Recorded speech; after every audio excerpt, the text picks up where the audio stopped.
Shalom Jemaat GKI Kebonjati. Bulan Juli 2025 di GKI Kebonjati kita kembali diingatkan untuk hidup dalam kasih yang nyata. Dalam bulan diakoni dan misi dengan tema berdoa dan berbuat baik. Selama bulan ini, mari ambil bagian dalam pengumpulan dana melalui amplop persembahan khusus bulan diakonia. Persembahan ini akan disalurkan untuk menjangkau mereka yang membutuhkan. Ada pula kegiatan geresel, kegiatan penerimaan sumbangan barang-barang yang tidak terpakai dengan kondisi baru atau 75% layak pakai untuk dijual kembali, dan hasil penjualan akan digunakan untuk kas diakoni. Setiap minggu dan setiap Kamis saat PA Lansia, jangan lewatkan bursa kuliner diakonia. Dukung pelayanan sambil menikmati hidangan buatan jemaat. Karena berbagi bisa melalui rasa dan kehangatan. Jangan lewatkan kesempatan untuk jadi berkat, karena kekayaan sejati bukan soal memiliki tapi soal memberi. Untuk info lebih lanjut dapat menghubungi Tata Usaha GKI Kebonjati. Kita semua sedang berjalan, tapi kemana arah langkah kita?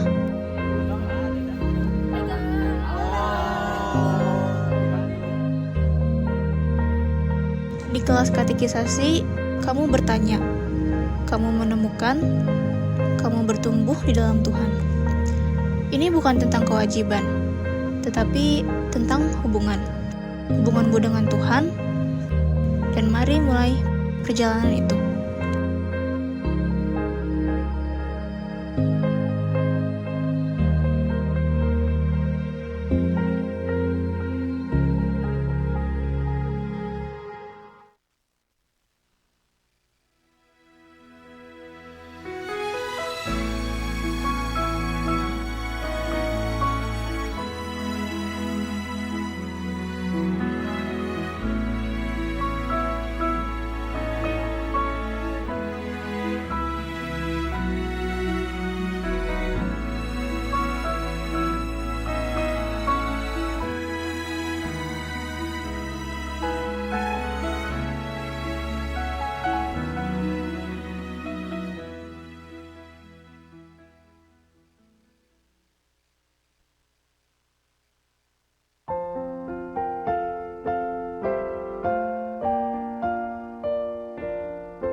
Shalom jemaat yang terkasih, sebagai keluarga Kristen, hal berdoa dan berbuat baik tentu bukanlah sesuatu yang asing bagi kita semua. Selain diajarkan di tengah keluarga, dua hal ini juga tentunya sudah familiar diajarkan di sekolah minggu. Meskipun sudah familiar, ternyata hal berdoa dan berbuat baik tidak semudah mengatakannya. Harus jujur kita akui bahwa kita masing-masing juga sering lupa untuk berdoa. Dan lagi, masih banyak orang yang cenderung bersikap egois dan lupa untuk peduli pada lingkungan sekitarnya. Dalam minggu terakhir di bulan diakonia dan misi ini, kita akan bersama diingatkan kembali tentang pentingnya berdoa dan berbuat baik pada sesama manusia. Pertanyaan penting untuk kita renungkan, berapa kali kita biasanya berdoa dalam satu hari? Apa alasan utama yang memotivasi kita untuk berdoa? Sudahkah kita menunjukkan kasih Kristus yang nyata dalam kehidupan keseharian kita? Bersama saya Fandi Wijaya, berikut warta lisan minggu ini. Ibadah umum 1 dan 2 pukul 7.30 dan 10 pagi dapat diikuti secara onsite di gedung utama lantai dasar. Ibadah anak sekolah minggu dapat diikuti secara onsite pada pukul 7.30 dan 10 pagi di gedung timur lantai 1 dan 2 untuk kelas kecil dan kelas besar. Dan gedung barat lantai 2 untuk kelas batita dan balita. Untuk ibadah youth dapat diikuti secara onsite pada pukul 10 pagi di gedung barat lantai 2 untuk ibadah pemuda dan lantai 3 untuk ibadah remaja. Bagi jemaat yang ingin menyaksikan rekaman ibadah siaran tunda dapat jemaat akses melalui YouTube GKI Kebonjati pada pukul 16.30. Kami mengundang seluruh usher dan calon usher untuk hadir dalam kegiatan pembinaan usher bersama pembicara Pendeta Suryaman. Hari Minggu, tanggal 27 Juli pukul 12 siang bertempat di GKI Kebonjati. Mari bersama-sama diperlengkapi dan dikuatkan untuk melayani dengan hati yang lebih siap dan penuh sukacita. Untuk informasi lebih lanjut dan pendaftaran, silahkan hubungi Ibu Lilian di nomor yang tertera pada layar.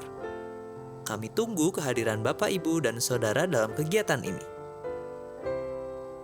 Jemaat yang terkasih, mari bersama-sama menghadiri kebaktian rumah tangga yang akan dilayani oleh Pendeta Alfian Dito Yuliandiki. Pada hari Rabu, tanggal 31 Juli, pukul 18 waktu Indonesia Barat, bertempat di rumah keluarga Bapak Hendra Gunawan. Untuk informasi lebih lengkap, silahkan lihat di Warta Jemaat. Sampai jumpa, Tuhan memberkati. Shalom jemaat dan simpatisan GKI Kebonjati, kabar gembira untuk kita semua. Setelah sekian lama hanya online, Bina Jemaat akhirnya kembali tatap muka dengan konsep yang lebih seru. Kita akan belajar dari kisah Daniel tentang bagaimana tetap setia kepada Tuhan di tengah berbagai tantangan hidup. Catat tanggalnya ya, Kamis 31 Juli pukul 18 waktu Indonesia Barat, bertempat di Ruang Pemuda Gedung Barat lantai 2 bersama dengan Pendeta Agus Gunawan. Yuk ajak teman-teman dan keluarga, jangan sampai ketinggalan. Sampai jumpa di Bina Jemaat. Tuhan memberkati. GKI Klasis Priangan bersama GKI Bungur akan mengadakan Bina Pranikah pada tanggal 28 Juli sampai dengan 5 Agustus 2025. Pendaftaran paling lambat pada tanggal 21 Juli dengan melakukan scan QR yang tertera atau dapat menghubungi kontak person yang tersedia untuk info lebih lanjut. Jangan lewatkan kesempatan ini untuk diperlengkapi sebelum memasuki kehidupan pernikahan. Tuhan memberkati. Sebagai tindak lanjut donor darah anggota jemaat GKI Kebonjati, maka kepada jemaat diberikan kesempatan untuk mendonorkan darahnya kembali pada hari Minggu tanggal 3 Agustus 2025 pukul 8 pagi sampai dengan 12 siang. Kepada jemaat lain yang ingin turut serta menyumbangkan darahnya, dapat langsung menghubungi petugas PMI pada saat pelaksanaan pengambilan darah. Berteori memang seringkali lebih mudah daripada mempraktekannya. Kiranya Roh Kudus memampukan dan terus memotivasi kita untuk dapat berdoa dan berbuat baik dengan motivasi yang tulus dan berpusat hanya kepada Kristus. Bersama segenap tim multimedia yang bertugas minggu ini, saya mengucapkan selamat hari Minggu, selamat beribadah, dan mari kita terus bersemangat untuk berdoa dan berbuat baik setiap hari. Tuhan Yesus mengasihi kita semua.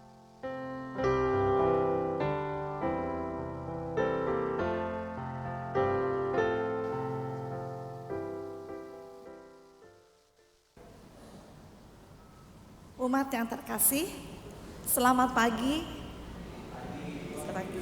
dan selamat mengikuti ibadah di GKI Kebonjati. Adakah di antara Bapak Ibu Saudara yang baru pertama kali hadir beribadah di tempat ini? Jika ada, silahkan saya mohon untuk dapat mengangkat tangan.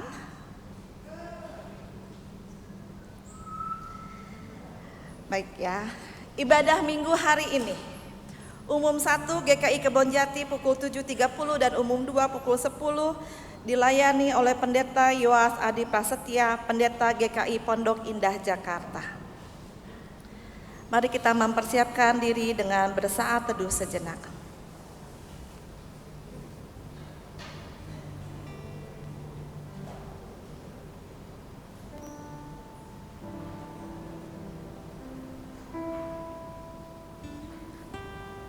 Umat yang terkasih, Tuhan Yesus, Sang Raja Gereja yang Maha Mulia dan penuh kasih, mengundang kita semua untuk datang dan berbakti kepadanya.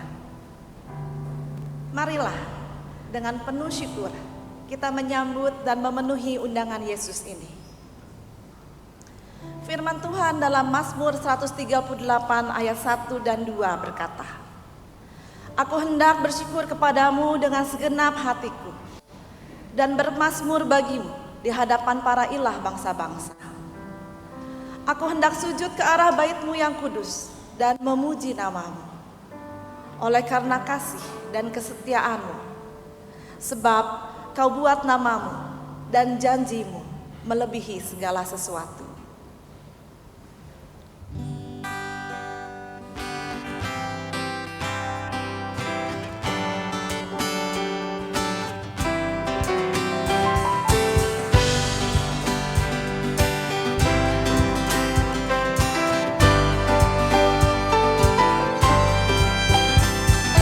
Bersyukurlah pada Tuhan, serukanlah nama-Nya, bahwasanya untuk selamanya kasih setia-Nya.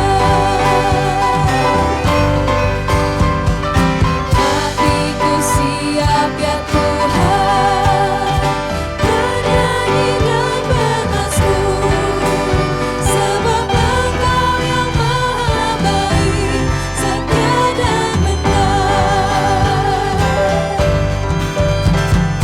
Bersyukurlah pada Tuhan, serukanlah nama-Nya, bernyanyilah bagi Tuhan, mari bermazmurlah. Pujilah Tuhan hai jiwaku, pujilah nama-Nya. Aku hendak bernyanyi seumur hidup. Hatiku siap ya Tuhan, bernyanyi dan bermazmur, sebab Engkau yang Maha baik, setia dan benar. Hatiku siap ya Tuhan, bernyanyi dan bermazmur, karena Engkau Maha baik, setia dan benar. Pujilah Tuhan hai jiwaku, pujilah nama-Nya. Aku hendak bernyanyi seumur hidupku.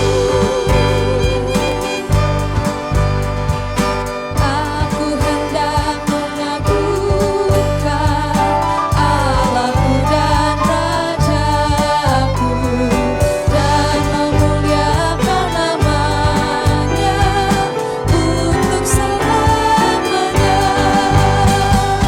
Pujilah Tuhan hai jiwaku, pujilah nama-Nya.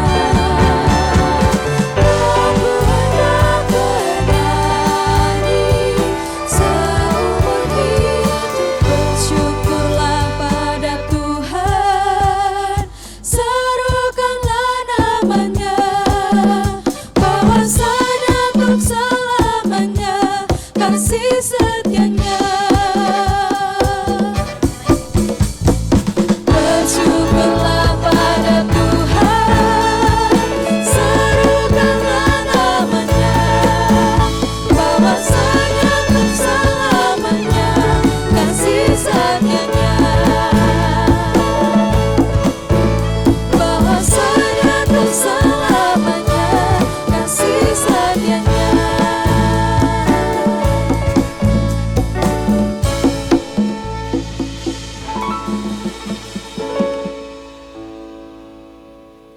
Umat Tuhan dan adik-adik sekalian, mari kita mulai ibadah ini dengan sebuah pengakuan bahwa pertolongan kita adalah di dalam nama Tuhan yang menjadikan langit dan bumi, yang kasih setianya kekal untuk selamanya.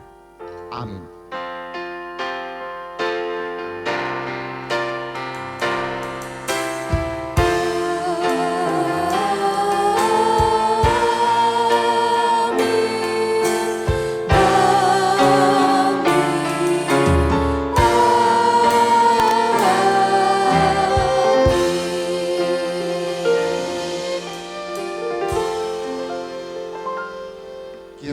kiranya kasih karunia dan damai sejahtera dari Allah Bapa kita dan dari Tuhan kita Yesus Kristus dalam persekutuan Roh Kudus menyertai saudara sekalian. Silakan duduk.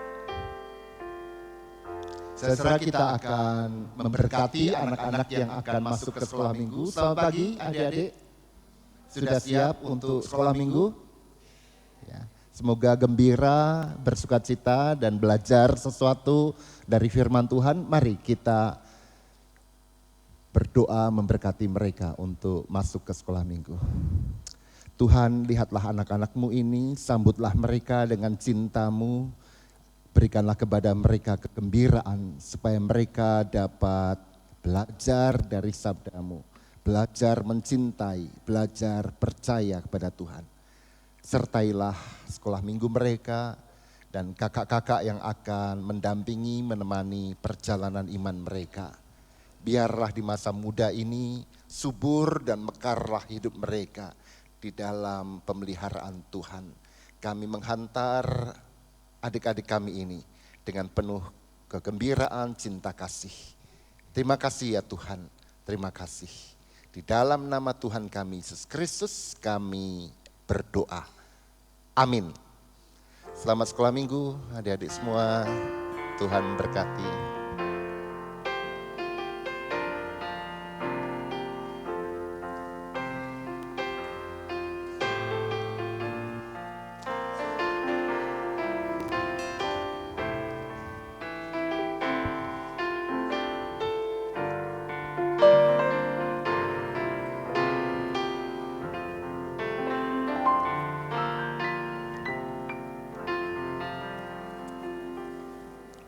Selamat pagi umat terkasih, Shalom. Sebagai umat beriman, kita tentunya harus selalu terhubung dengan Tuhan kita, Yesus Kristus. Salah satu caranya adalah melalui doa. Dengan berdoa, bukan saja kita yang berkomunikasi atau berbicara dengan Tuhan, melainkan kita juga harus berusaha mendengar apa yang Tuhan katakan melalui kita. Karena di dalam dan melalui doa, Tuhan juga menyatakan agar kehendak dan firman-Nya menjadi nyata melalui perbuatan kita. Komunikasi ini harus dilakukan terus-menerus meski menghadapi tantangan atau penundaan jawaban. Ini bukan tentang meminta, namun untuk membangun hubungan yang erat dengan Tuhan, memohon tuntunannya dan tetap mengandalkan kuasa-Nya. Umat terkasih, kehendak Tuhan ternyata tidak mudah kita lakukan. Banyak perbuatan kita yang tentunya tidak sesuai dengan firman-Nya, dan hal itu tentunya mendukakan hati Tuhan. Oleh karena itu, marilah kita datang kepada Tuhan untuk mengakui dosa-dosa kita agar kita memperoleh pemulihan darinya. Demikian dari Mazmur 51 ayat 4 berbunyi, bersihkanlah aku seluruhnya dari kesalahanku dan dari dosaku tahirkanlah aku. Mari kita berdoa secara pribadi terlebih dahulu.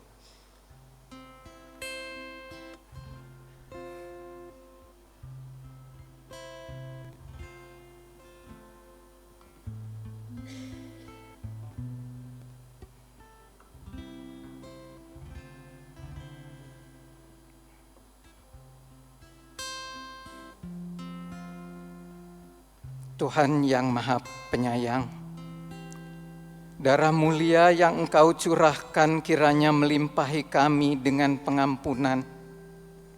Lihatlah diri kami, lihatlah pada kepala, tangan, akal budi, ingatan, pikiran, kecenderungan dan panca indera, baik yang lahiriah maupun rohaniah.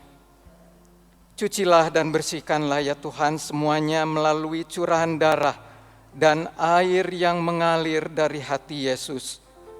dan jadikanlah kami menjadi manusia-manusia baru. Dalam nama Tuhan Yesus Kristus kami berdoa. Amin.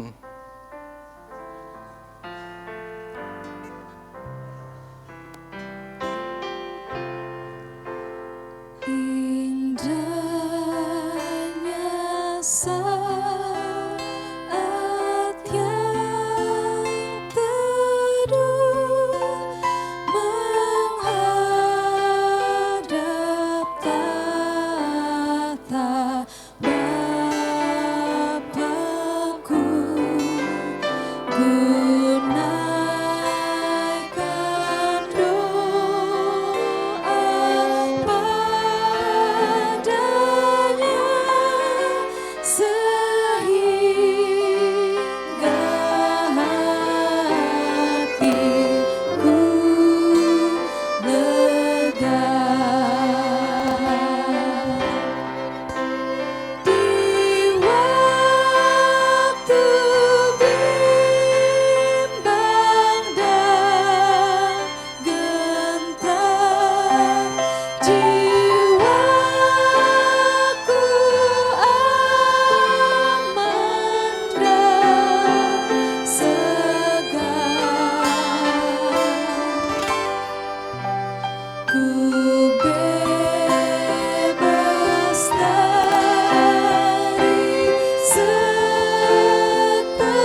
saat yang teduh.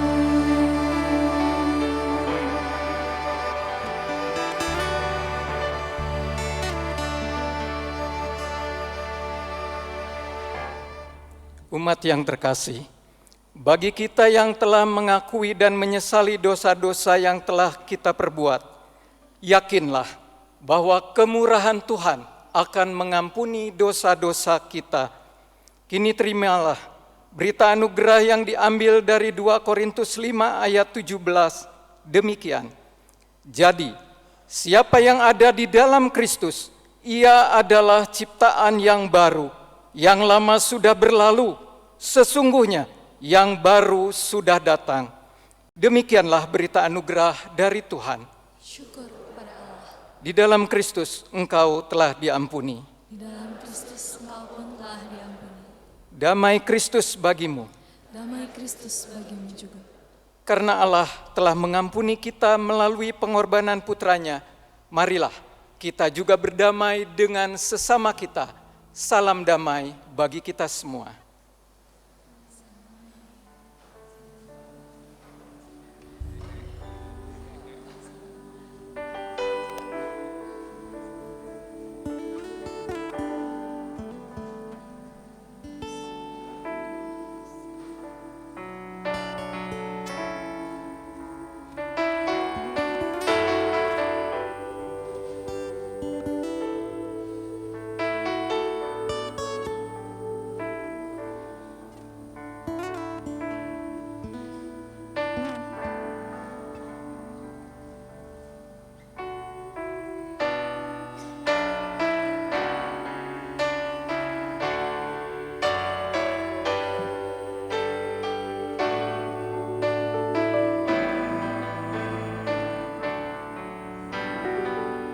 Sungguh besar anugerah dalam Yesus, kasih surgawi tak tertandingi, sukacita kebenaran yang bebaskan, kasih sempurna damai yang kekal. Harapanku hanya dalam Yesus, hidupku berpaut padanya.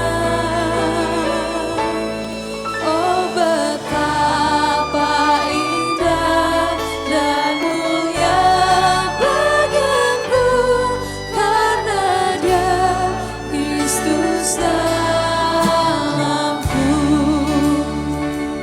Dalam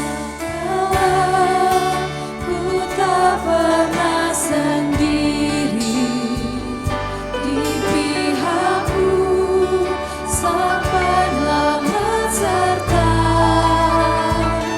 dalam kekuranganku sukacita, sebab kuasa-Nya sempurna dalamku. Ku takut karena Dia gembalaku, dalam gelap Dia pimpinku. Oh, malam yang kelam telah dikatakan,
Silakan duduk dan mari kita bersatu di dalam doa.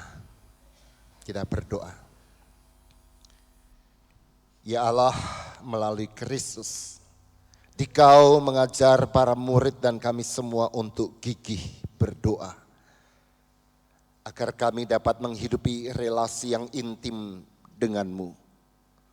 Maka sama seperti seorang murid yang tak dikenal itu memohon kepada Yesus untuk mengajar mereka berdoa. Hari ini umat Tuhan di tempat ini memohon yang sama.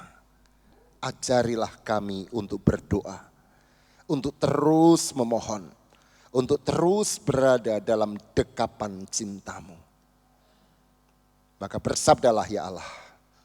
Sebab tanpa Dikau hidup kami tak berarti apa-apa. Melalui Kristus Sang Sahabat dan di dalam Roh Kudus yang mendiami kami memohon kepadamu. Amin. Saudara, pembacaan Injil Tuhan kita Yesus Kristus diambil dari Injil menurut Lukas pasal yang ke-11. Ayat yang pertama sampai dengan ayatnya yang ke-13. Lukas 11 ayat yang pertama. Pada suatu kali Yesus berdoa di suatu tempat.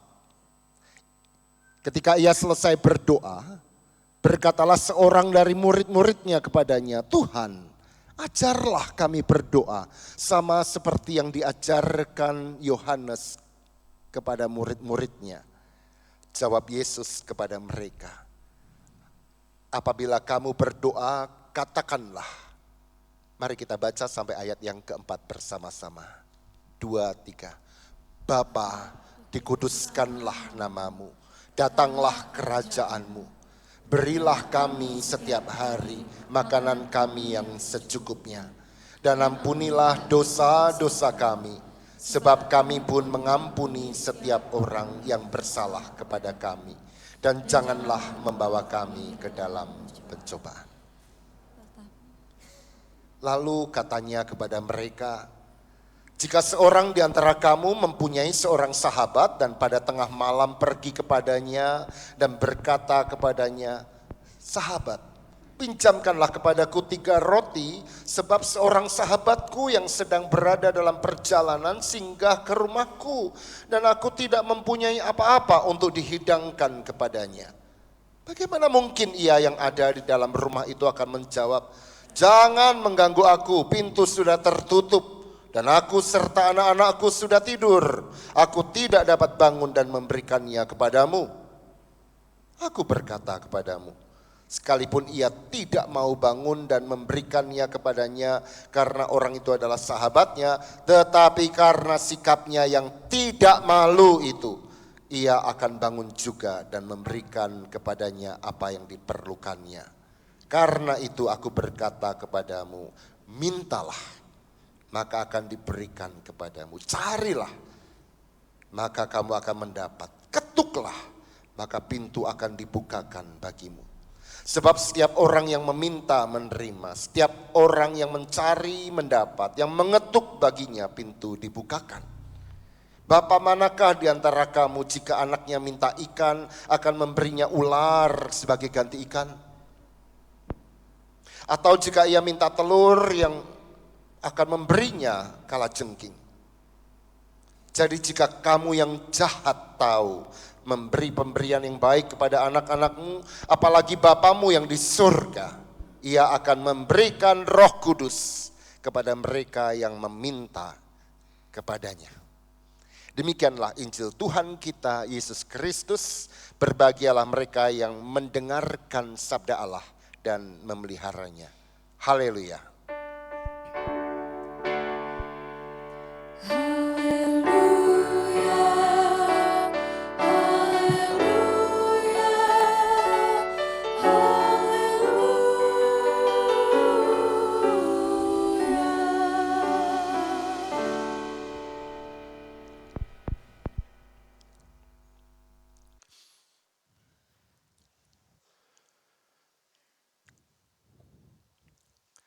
Saya sangat yakin saudara bahwa Anda semua menghafal doa Bapa kami. Betul? Ya salah-salah sedikit tapi hafal lah. Tetapi saya juga sangat yakin bahwa yang Anda hafal adalah doa Bapa kami versi Matius. Matius 6 ayatnya yang ke-9 sampai dengan 13. Dan itu berarti dugaan saya adalah Anda tidak menghafal doa Bapa kami versi Lukas yang tadi kita baca. Padahal versi ini lebih singkat dan lebih padat. Tapi intinya sama. Mumpung bicara soal doa Bapa kami, ketahuilah bahwa sejak terjemahan baru 2 diluncurkan, TB2, maka sebenarnya doa Bapa kami versi Matius itu pun ada sedikit perubahan. Mungkin Anda baik untuk mulai tahu di bagian mana perubahannya. Ya. Bapa kami yang di surga, dikuduskanlah namamu, datanglah kerajaanmu, jadilah kehendakmu di bumi seperti di surga. Bukan berikanlah, tapi berilah kami pada hari ini makanan kami yang secukupnya dan ampunilah kesalahan kami. Ya.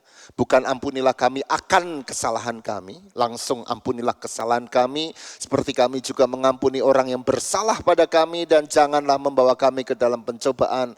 Tetapi lepaskanlah kami bukan daripada, tapi dari yang jahat. Daripada itu komparatif. Saya lebih cakep daripada beliau. Itu satu lebih dari yang lain. Tapi ini dari yang jahat. Karena engkau yang punya, bukan empunya. Empunya itu kalimat kata Indonesia yang sudah jadul, tidak dipakai lagi. Enggak pernah tuh Anda ngomong, Pak boleh enggak saya pinjam laptopnya? Bapak empunya laptop kah? Udah enggak dipakai lagi ya. Jadi punya kerajaan dan kuasa dan kemuliaan sampai selamanya. Mulai biasakan memakai TB2 ini. Tapi baik, pagi ini kita akan mengkonsentrasikan, memfokuskan diri pada doa Bapa kami versi Lukas, saudara. Para ahli masih berdebat tentang apakah doa Bapa kami di versi Matius dan versi Lukas ini satu doa, hanya dua versi. Artinya Yesus mengajarkannya pada satu kali, lalu penulis Matius dan penulis Lukas mendengar secara sedikit berbeda dan menuangkan dengan cara mereka sendiri. Atau mungkin Yesus mengajarkannya dua kali dalam dua kesempatan. Mungkin tidak terlalu relevan buat kita untuk mempercakapkan yang betul yang mana. Bukan itu poinnya. Yang pasti saudara, baik doa Bapa kami di versi Matius maupun versi Lukas ini punya kemiripan yang sangat jelas. Hanya yang satu lebih singkat daripada yang lain. Walaupun juga ada perbedaannya. Di mana perbedaannya saudara? Perbedaan yang paling mencolok itu ada di sini. Yaitu ketika di versi Matius kita bermohon, Tuhan berikanlah kami pada hari ini makanan kami yang secukupnya. Berikanlah kami today, hari ini, hari Minggu ini. Gak usah ngurusi Senin, Selasa, Rabu dan seterusnya. Itu versi Matius. Tapi kalau Anda baca versi Lukas, saudara, dikatakan di sini, berilah kami setiap hari makanan kami yang secukupnya. Nah ini cukup mencolok, bukan hanya pemakaian kata hari ini dan setiap hari, today dan every day, tetapi juga ada teologi yang berbeda dari pemakaian yang berbeda ini.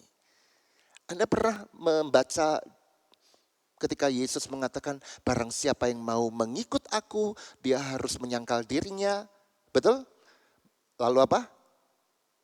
Memikul salibnya dan mengikut aku. Kalau Anda lihat di versi Lukas, di sana dikatakan, barang siapa yang mau mengikut aku, dia harus menyangkal dirinya, memikul salibnya setiap hari. Ada tambahan setiap hari. Dan mengikut aku. Jadi konsep Lukas ini sangat penting menekankan kesetiap harian, everydayness. Matius sangat menekankan this moment. Momen ini, today, hari ini. Saya tidak mau mengkhawatirkan diri pada masa depan karena itu milik Allah dan Allah pasti akan memelihara aku hari ini saja. Lukas lain, Lukas sadar bahwa dia atau umat percaya harus selalu bergantung pada Allah. Setiap saat, setiap hari. Kenapa? Karena setiap hari juga kita harus mengikut dia. Nah itu perbedaannya, menarik sekali saudara. Nah, perbedaan lain dari dua versi doa Bapa Kami ini adalah bahwa hanya di versi Lukas itu sebelum Yesus mengajarkan doa Bapa Kami ini diawalilah dengan sebuah atau seorang murid yang tidak dikenal namanya, tidak disebut namanya, yang memohon kepada Tuhan, Tuhan ajarlah kami berdoa. Di versi Matius tidak ada. Nah, kenapa murid ini berdoa memohon untuk diajari berdoa? Dikatakan di sini setelah dia melihat Yesus berdoa. Oh, ini indah sekali saudara. Si murid itu rupanya memperhatikan Yesus sedang berdoa. Lalu dia berkata, Tuhan ajari kami juga berdoa seperti Engkau. Maka wahai Bapak Ibu yang punya anak, berdoalah. Dan biarkan anakmu melihat engkau berdoa.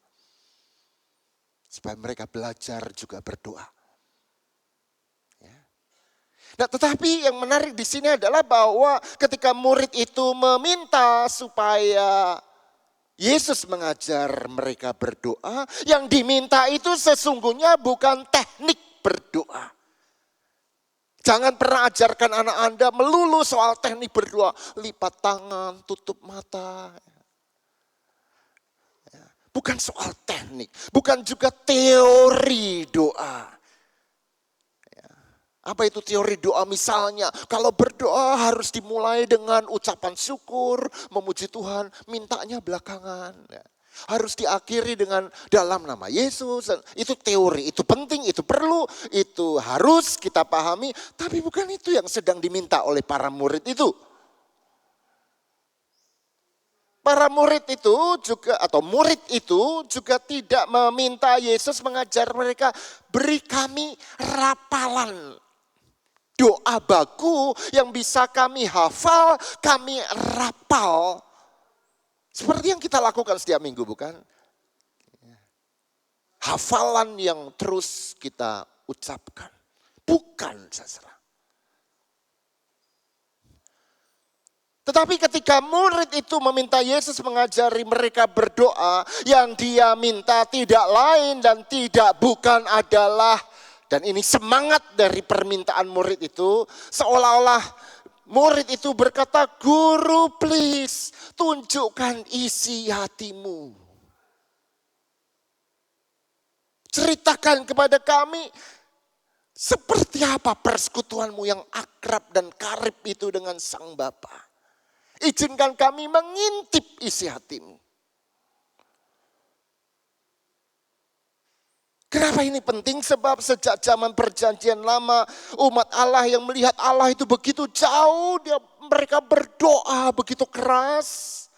Mereka tahu bahwa mereka bisa menikmati, mengintip isi hati Allah hanya melalui karya Allah yang kelihatan, melalui alam semesta, melalui firman-Nya yang diberikan di Gunung Sinai, melalui para nabi, dan seterusnya dan sebagainya. Tetapi Allah tetap jauh di sana.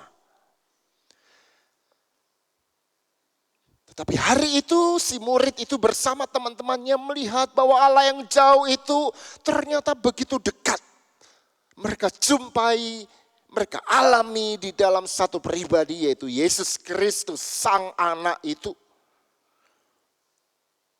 Allah bukan hanya Dia yang transendental, dia yang jauh, tapi personal di dalam Yesus.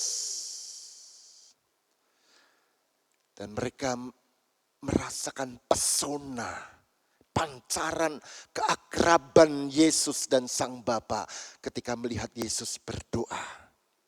Dan itulah setepatnya yang memotivasi si murid itu untuk memohon, Tuhan, ajarlah kami juga berdoa. Izinkan kami mengintipnya barang sejenak. Izinkan kami mendengar detak jantung Allah. Ini ungkapan yang sangat saya sukai, saudara. Detak jantung Allah. Anda pernah mendengar detak jantung Allah? Di Alkitab ada satu murid yang pernah mendengar detak jantung Allah. Anda tahu siapa? Buka Alkitab Anda, Yohanes pasalnya yang ke-13 ayat 23. Semoga ini ayat yang akan menginspirasi Anda, saudara. Yohanes 13 ayat 23 dikatakan begini, salah seorang di antara murid Yesus, yaitu murid yang dikasihinya, duduk makan di sebelahnya. Ya. Nah, persoalannya dengan terjemahan TB2 ini, mengubah kalimatnya dan tidak kelihatan apa yang dimaksud dalam teks aslinya. Di TB1 dikatakan begini, seorang di antara murid Yesus, yaitu murid yang dikasihinya, bersandar dekat kepadanya di sebelah kanannya. Jadi dalam teks aslinya dikatakan bahwa murid yang dikasih Yesus itu demblok bahasa Jawanya. Bersandar di dada Yesus. Kalau Anda bersandar di dada orang yang Anda kasihi, yang Anda dengarkan apa? Deg-deg, deg-deg. Betul? Detak jantung orang itu. Jadi murid ini satu-satunya orang yang selain Maria ibu Yesus, yang pernah mendengarkan detak jantung Yesus. Detak jantung Allah, sebab Yesus adalah Allah sejati itu. Maka sebenarnya tujuan hidup kita satu-satunya adalah mensinkronkan detak jantung kita dengan detak jantung Allah.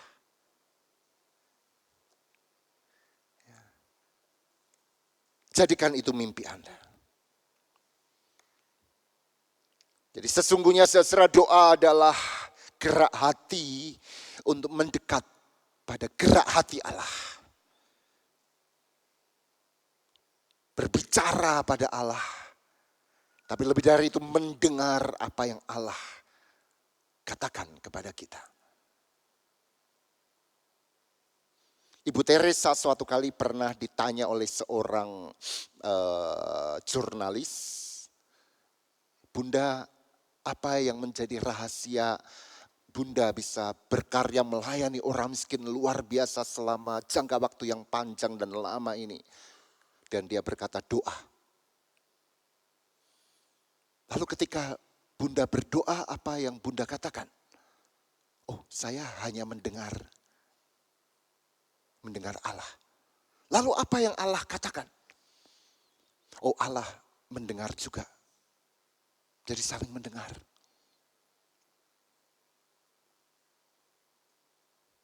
Bagi yang ingat masa pacaran dulu, momen yang terindah adalah ketika kita tidak memakai kata-kata, tapi ketika kita saling memandang dalam diam. Dan tiba-tiba hati dengan hati bersatu, ada kedalaman, ada tautan yang entah tak terjelaskan, misteri, betul? Di situ momen intimasi yang terdalam. Dan itu yang diminta oleh murid itu, izinkan kami mengalami itu, ya Allah. Sebuah komunikasi dengan atau tanpa kata. Izinkan saya berbagi pada Anda pada pagi hari ini bahwa apa yang dimaksud dengan doa tidak lain adalah berbicara atau mendengar. Apapun yang penting adalah kepada dan bersama dengan Allah. Berkomunikasi dengan Dia, entah dengan atau tanpa kata.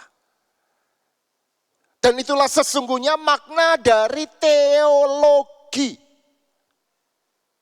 Teologia dari kata theos, Allah, dan legein yang berarti bercakap, berbicara. Tapi sekarang kita menggeser makna teologi itu bukan berbicara kepada Allah tentang atau bersama Allah, tetapi berbicara tentang Allah. Seolah-olah Allah itu diam, statis, sebuah objek yang kita percakapkan, kita diskusikan, kita teliti. Allah itu seperti sesuatu yang kita bawa di bawah mikroskop lalu kita lihat, oh Allah itu maha adil, Allah itu maha kasih, Allah itu objek penelitian. Tidak, saudara. Teologi pertama-tama adalah berbicara dengan Allah, kepada Allah. Dan itu berarti Allah adalah pribadi yang dinamis, punya kehendak. Menyimak apa kata Allah, detak jantung Allah. Dan kalau itu definisi teologi ya, maka ketahuilah bahwa semua orang percaya adalah teolog. Anda teolog, saya teolog. Kita semua teolog, anak-anak kita adalah teolog. Bukan hanya mereka yang belajar di sekolah teologi. Kita semua, anak-anak kita, warga senior kita adalah teolog.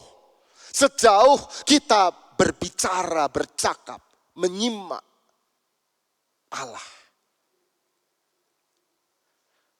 Itu teologi utama kita.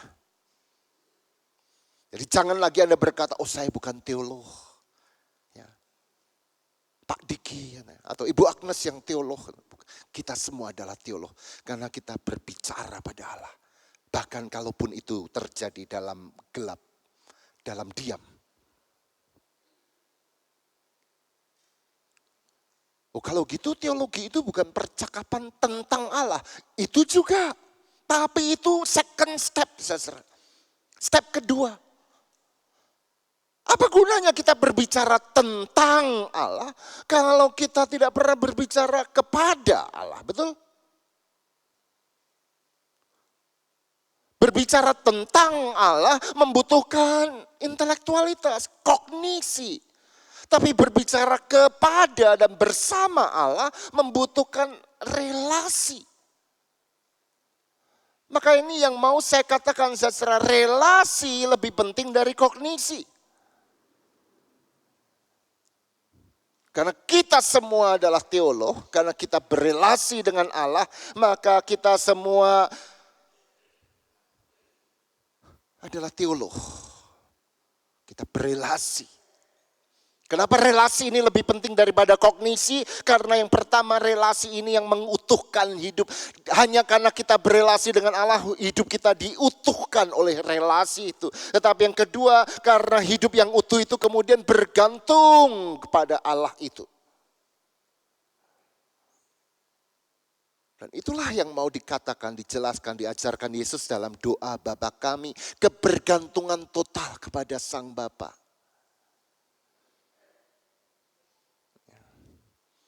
Maka setelah Yesus mengajarkan kalimat pendek doa Bapa kami ini, dia memberikan contoh dalam hidup sehari-hari.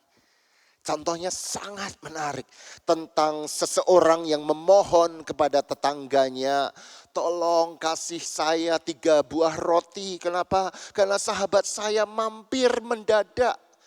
Enggak kirim WA dulu, datang mampir. Saya enggak punya roti, tolong beri saya roti. Kita tahu bersama dalam tradisi Yahudi, saudara, jika seorang datang kita harus menunjukkan hospitalitas. Menjamu tamu adalah kewajiban sosial yang terpenting. Tidak bisa terganggu gugat. Tidak bisa ditawar lagi. Nah seseorang yang mengetuk pintu itu, saudara, kedatangan sahabat yang tak terduga dan dia nggak punya roti. Dia ketuk sahabatnya atau tetangganya, minta roti. Malu gak? Malu. Tapi harus, gak bisa tidak. Apa boleh buat? Nah ayat yang ke-8 dari Lukas pasal yang ke-11 ini menunjukkan sikap si tetangga itu. pertama dia sadar yang datang itu sahabatnya, tetangganya. Jadi ada relasi yang sudah terjalin. Maka pertanyaan saya, bagaimana Allah menganggap Anda? Siapa Anda di hadapan Allah? Tetangga ini menganggapnya sahabat. Dia sudah kenal, sudah ada relasi. Apakah Anda dan saya datang pada Allah hanya ketika Anda butuh? Hanya ketika saya butuh? Maka kita nggak punya relasi apa-apa dengan Allah. Tapi beda ceritanya jika kita memang selalu punya relasi dan pada satu momen kita butuh mengetuk pintu itu. Hanya karena ada relasi itu maka tetangga itu tidak malu-malu mengetuk pintu. Tidak sungkan. Dan ayat 8 mengatakan, ya sudah sikapnya memang tidak malu. Enggak apa-apa, yang penting dia sahabat. Jadi dengan kata lain Yesus ingin mengajar kita ketika kita berdoa, jangan sungkan pada Allah. Jangan malu untuk bicara dengan Allah. Datang saja kepada Tuhan. Karena ketika Anda berdoa, Anda tidak butuh protokol. Lebih susah datang ke presiden daripada kepada Allah.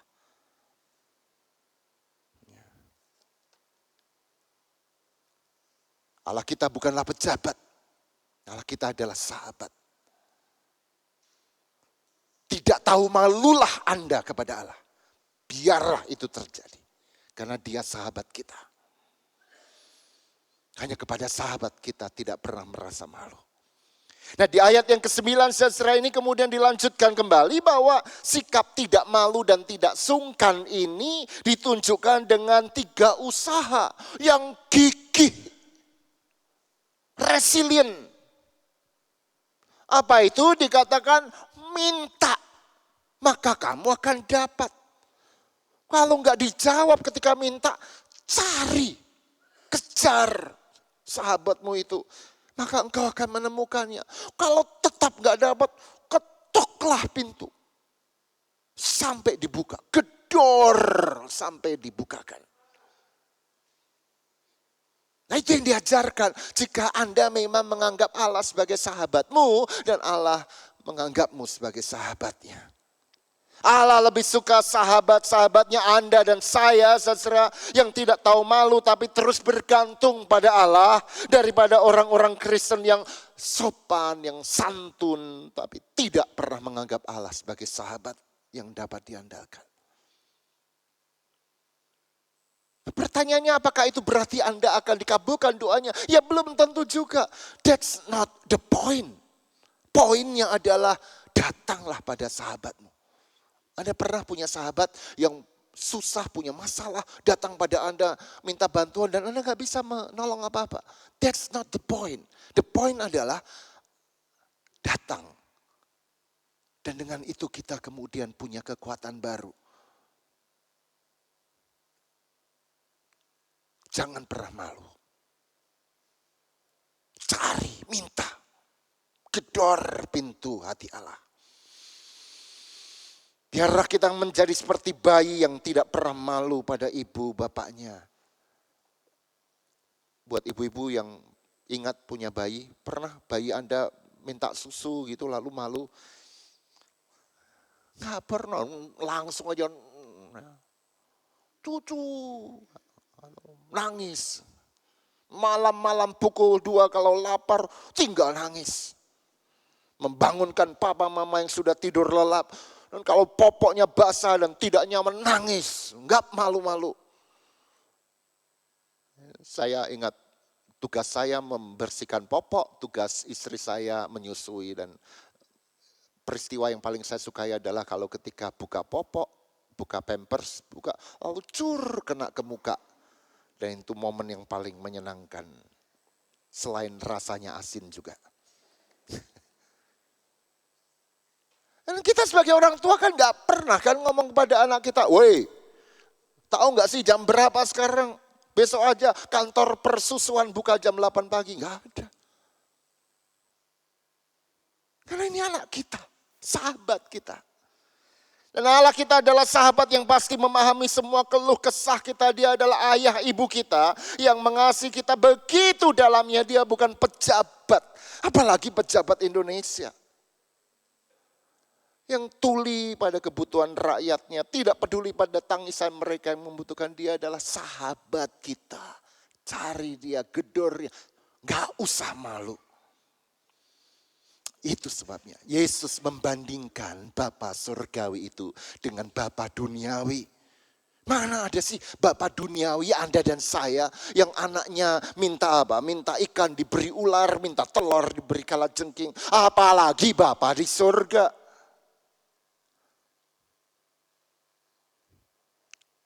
Jadi ini fokus dari bacaan kita, dan izinkan saya menggarisbawahi saudara. Fokus Yesus bukan hanya pada praktek doa yang diajarkan itu, namun lebih dari itu jantung dari doa itu, yaitu apa? Hiduplah di dalam ritme hati Allah yang perlu kita terjemahkan dalam hidup setiap hari. Itu rahasia hidup Kristen. Hidup dalam ritme hati Allah. Harmonisnya detak jantung Allah dengan detak jantung kita. Dek, dek, dek, dek, dek, dek, dek, dek. Tidak bertabrakan, tidak saling menyalip. Tapi yang satu disesuaikan dengan yang lain. Selaras. Berdoalah. Berdoalah saudara. Bukan untuk terpenuhinya kebutuhan dan keperluanmu. Anda sedang bergumul dengan sakitmu. Berdoalah. Anda sedang bingung dengan keadaan finansialmu. Berdoalah. Anda sedang konflik saat ini. Berdoalah. Bukan supaya itu selesai. Bukan. Tapi karena Anda dan saya butuh dia. Sahabat kita. Gigihlah berdoa. Bukan untuk supaya diri kita selesai masalahnya. Tapi tanpa dia kita nggak bisa apa-apa. Kenapa kita butuh berdoa? Bukan untuk mengubah Allah atau menuntut Allah mengubah kondisi hidup kita. Kenapa kita perlu berdoa? Karena doa akan mengubah kita sesuai dengan detak jantung Allah itu. Berdoalah. Maka ini 3 takeaways buat kita. Kenapa kita berdoa? Karena yang penting adalah relasi dengan dia, bukan kognisi. Karena dia adalah sahabat kita, bukan pejabat. Karena yang penting adalah gigih. Nempel terus dengan kekasih kita itu. Bukan karena kita nagih dia. Nah, keselarasan dan harmoni itulah yang mau disampaikan Yesus di ayat yang terakhir, ayat 13. Dan ini yang paling menyentuh hati saya, saudara. Setelah dia jelaskan banyak hal, Yesus mengatakan apa? Jadi jika kamu yang jahat tahu memberi pemberian yang baik kepada anak-anakmu, apalagi Bapamu yang di surga, ia akan memberikan apa? Roh Kudus kepada mereka yang meminta kepadanya.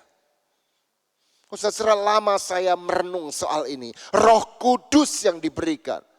Tuhan, aku kanker, stadium 4, sembuhkan aku Tuhan. Dan Allah memberi Roh Kudus.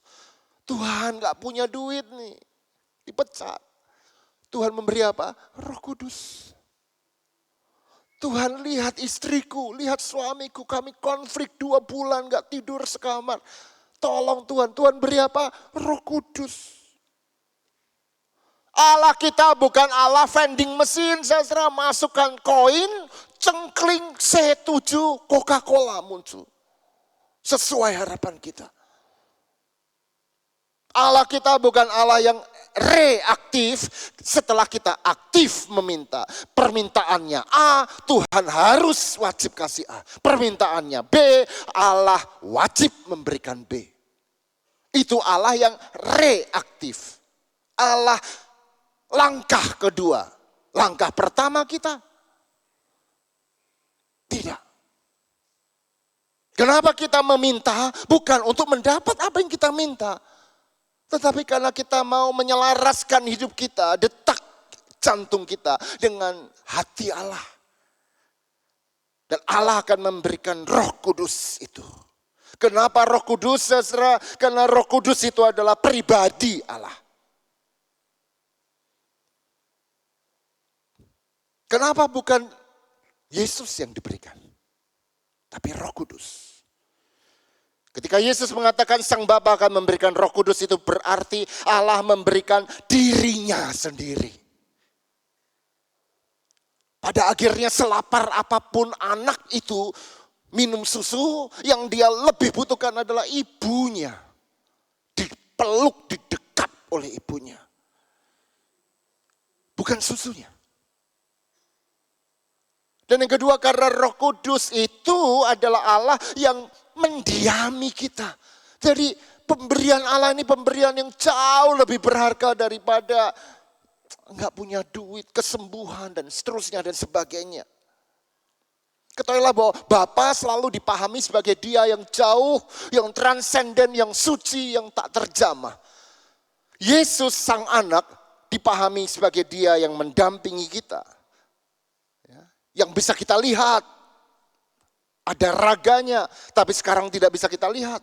Karena dia naik ke surga. Tetapi Roh Kudus adalah Dia yang mendiami kita. Dan ketika Roh itu diberikan, Dia menghadirkan Yesus. Menghadirkan Sang Bapa. Dengan kata lain, saudara, Yesus tiba pada puncak dan inti dari doa itu. Doa adalah relasi yang paling intim dengan Allah, sahabatnya. Doa menyadarkan kita bahwa pada akhirnya yang kita butuhkan bukan berkat Allah, tapi Allah pemberi berkat. Bukan pemberian Allah, tapi si pemberi itu. Yang kita butuhkan bukan mukjizat Allah, tapi si pembuat mukjizat. Bahkan kalaupun si pemberi berkat, pemberi mukjizat itu berkehendak untuk tidak memberikan mukjizat, tak jadi soal lagi. Saya rindu setiap orang dalam ruangan ini tiba pada sebuah iman yang berkata, Tuhan, jikapun kankerku tidak sembuh, aku tetap akan berdoa karena Engkau sahabatku. Jikapun pekerjaan tidak kudapatkan, aku tetap berdoa karena aku membutuhkan Engkau. Dan ketika si bayi yang menangis minta susu itu dipeluk oleh ibunya, dia akan tertidur lelap dalam rasa teduh, aman dan tenang. Berdoalah. Amin.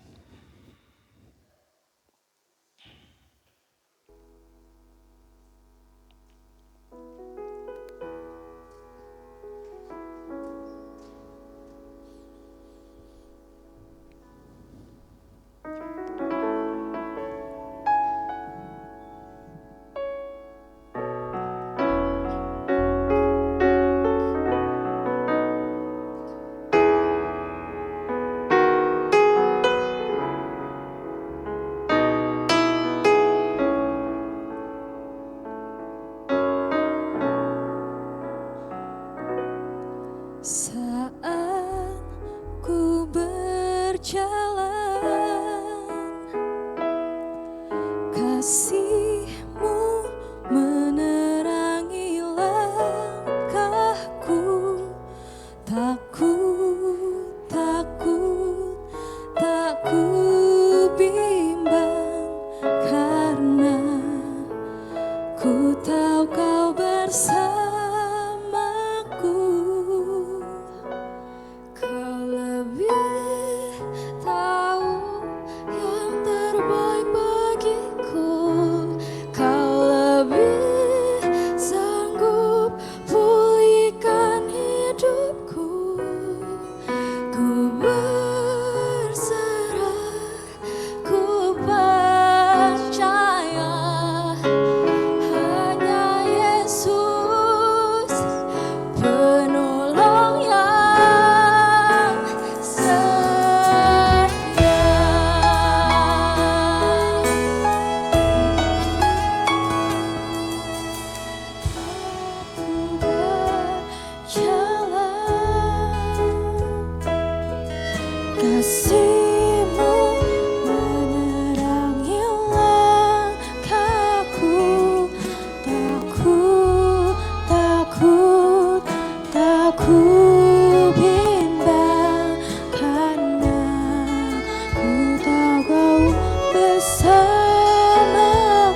undang umat untuk bangkit berdiri.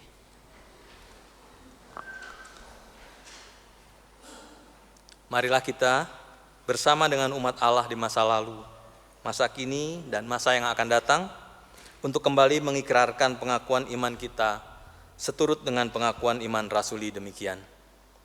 Aku percaya kepada Allah, Bapa yang Maha Kuasa, Khalik langit dan bumi, dan kepada Yesus Kristus anaknya yang tunggal Tuhan kita, yang dikandung dari Roh Kudus, lahir dari anak darah Maria, yang menderita sengsara di bawah pemerintahan Pontius Pilatus, disalibkan, mati dan dikuburkan, turun ke dalam kerajaan maut. Pada hari ketiga, bangkit pula dari antara orang mati, naik ke surga, duduk di sebelah kanan Allah, Bapa yang Maha Kuasa. Dan dari sana ia akan datang untuk menghakimi orang yang hidup dan yang mati. Aku percaya kepada Roh Kudus, gereja yang kudus dan am, persekutuan orang kudus, pengampunan dosa, kebangkitan orang mati, dan hidup yang kekal. Amin. Secara mari kita naikkan doa-doa syafaat kita, dan kita akan akhiri dengan doa Bapa kami, tetapi kali ini dengan versi Lukas. Maka nanti slide akan ditampilkan versi Lukas, dan kita akhiri dengan doa bersama. Anda buka mata saja enggak apa-apa, membaca versi Lukas bersama. Mari kita berdoa. Tuhan, izinkan kami mengutarakan keluh kesah permohonan kami. Kami berdoa bagi gerejamu GKI Kebonjati ini, khususnya untuk bulan misi diakonia yang terselenggara. Kami memohon berikan kepada kami kegembiraan untuk bermisi. Dan kami sadar bahwa misi bukan hanya dilakukan oleh gereja sebagai satu komunitas, tetapi oleh setiap orang percaya dalam konteks hidup mereka masing-masing. Jadikanlah kami pembawa kabar baik itu. Untuk semua acara, program diakonia yang ada. Biarlah dengan itu gerejamu dan hidup kami satu persatu dapat menjadi diaken-diaken yang mengantarai berkat Allah bagi sebanyak mungkin orang di sekitar kami. Kami adalah penata layan berkat Allah melalui apapun yang Tuhan sudah selenggarakan dalam hidup kami. Berkatilah gereja ini, para pengerja, pendeta, penatua, aktivis, dan seluruh anggota jemaat, agar bersama-sama boleh menjadi sebuah komunitas yang misional, komunitas yang sadar bahwa kami bukan hanya dipanggil untuk berkumpul, tetapi juga tersebar dan menyebarkan Injil Kristus. Kami berdoa bagi mereka yang sakit di rumah maupun di rumah sakit. Kiranya Dikau memulihkan mereka melalui obat-obatan, melalui dokter, melalui perawatan, istirahat, makanan, dan terlebih orang-orang yang mengasihi yang mendampingi mereka. Kami berdoa bagi mereka yang bergumul dengan keadaan finansial, pekerjaan yang tidak tetap, kebutuhan yang makin meningkat, penghasilan yang tetap atau bahkan menurun. Engkau Allah pemelihara hidup, peliharalah mereka dan kami semua dengan cinta-Mu. Kami berdoa bagi mereka yang berada dalam situasi konflik, pertikaian, dan permusuhan. Ya Roh Pendamai, perdamaikanlah mereka dengan cinta, kebenaran, keadilan, dan pengampunan yang datangnya dari Dikau. Kami berdoa untuk bangsa Indonesia, rakyat Indonesia. Mereka yang menderita karena tidak dapat pekerjaan. Mereka yang menderita karena kemiskinan. Mereka yang menderita karena bencana alam. Sementara sebagian kecil orang yang dipercaya untuk memimpin justru berpesta pora dalam ketidakpedulian dan kekayaan yang begitu melimpah ruah, menjadi tuli pada penderitaan sesama. Kami berdoa bagi dunia kami yang meradang karena perang, bagi mereka yang bahkan sudah memasuki fase kelima dari kelaparan yang mematikan di Gaza, mereka yang terus digempur di Ukraina, di banyak tempat dunia ini. Tuhan, berilah damai pada dunia yang Tuhan cintai dan ciptakan ini. Dan jadikan kami pembawa damai dimanapun kami berada. Bersama dengan doa-doa yang tak terucap. Izinkan kami menyatukan seluruh doa kami ini. Membawa pada Bapa di surga. Dan melandaskannya hanya di dalam nama Tuhan kami, Yesus Kristus. Yang telah mengajar kami untuk berdoa bersama. Bapa, dikuduskanlah namamu. Datanglah kerajaanmu. Berilah kami setiap hari makanan kami yang secukupnya. Dan ampunilah dosa-dosa kami, sebab kami pun mengampuni setiap orang yang bersalah kepada kami. Dan janganlah membawa kami ke dalam pencobaan. Amin.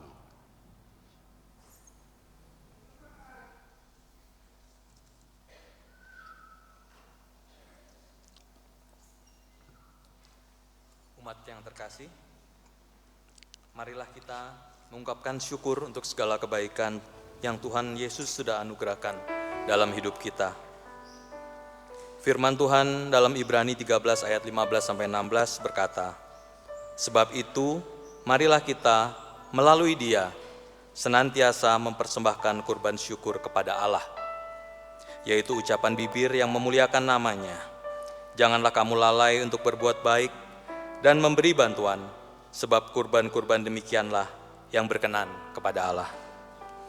Bapak Ibu sekalian, persembahan dapat diberikan baik melalui transfer atau melalui kantong persembahan yang akan diedarkan.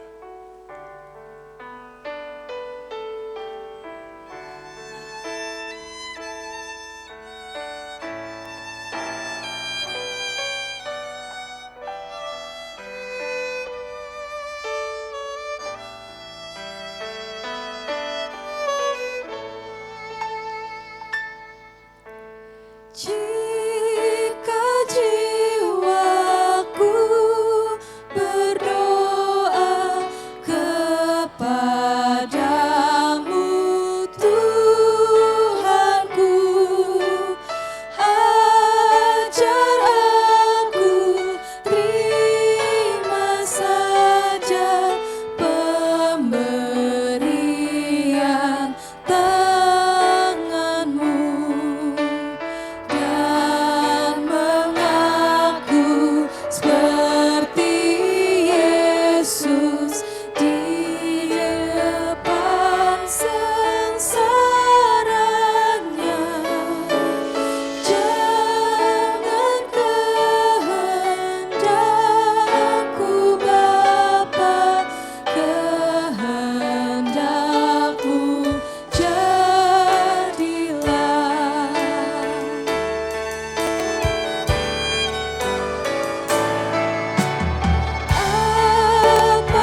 kita bawa persembahan kita dalam doa. Bapa, kami bersyukur dan berterima kasih atas segala penyertaan dan berkat yang telah Engkau limpahkan kepada kami sepanjang minggu ini, sehingga kami dapat hadir bersama-sama di sini untuk dapat beribadah dan mempersembahkan yang terbaik dari kami ke hadirat-Mu. Berkati setiap tangan-tangan yang memberikan persembahan, sehingga kehidupan dan segala karya pekerjaan mereka akan senantiasa penuh dengan sukacita dan ungkapan syukur yang berasal dari-Mu ya Bapa. Ajar kami untuk terus gigih dalam berdoa Tuhan, untuk mempunyai relasi yang akrab dengan-Mu sebagai pemberi hidup kami. Terima kasih Bapa, dalam nama anak-Mu Tuhan kami Yesus Kristus kami berdoa dan mengucap syukur. Amin.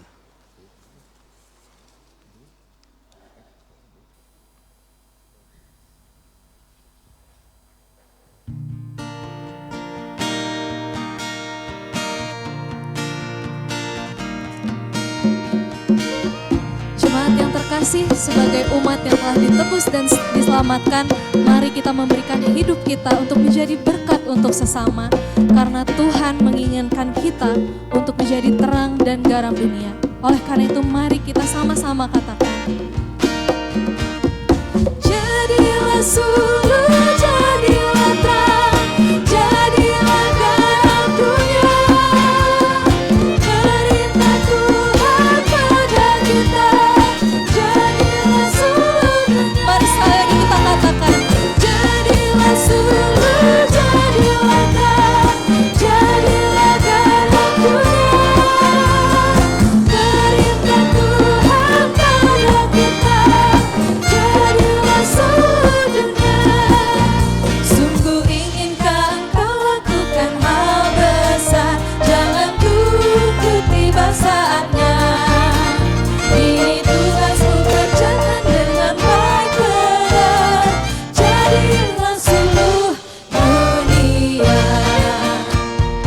Jadilah suluh dunia, jadilah suluh dunia.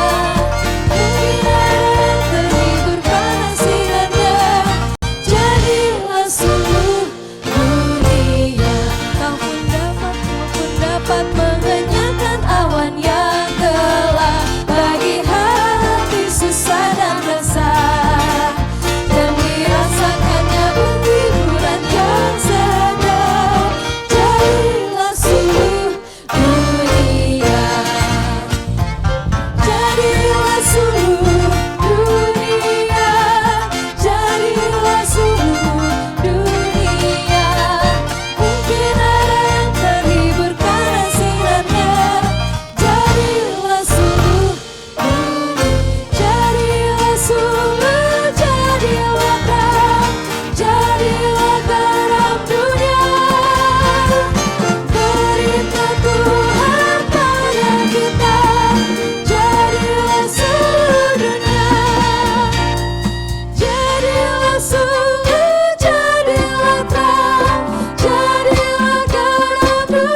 Maka umat Tuhan, arahkanlah hatimu kepada Tuhan. Jadilah saksi Kristus dan terpujilah Tuhan. Maka terimalah berkat-Nya. Kiranya Allah di atas menguasaimu, Allah di bawah menopangmu, Allah di samping menemanimu, Allah di depan memimpinmu, Allah di belakang mendorongmu, dan Allah di dalam mendiamimu. Allah mengepungmu dengan cintanya, merangkulmu dengan rahmatnya. Maka pulanglah dalam damai sejahtera yang tak dapat diberikan dunia ini. Amin.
Gitar.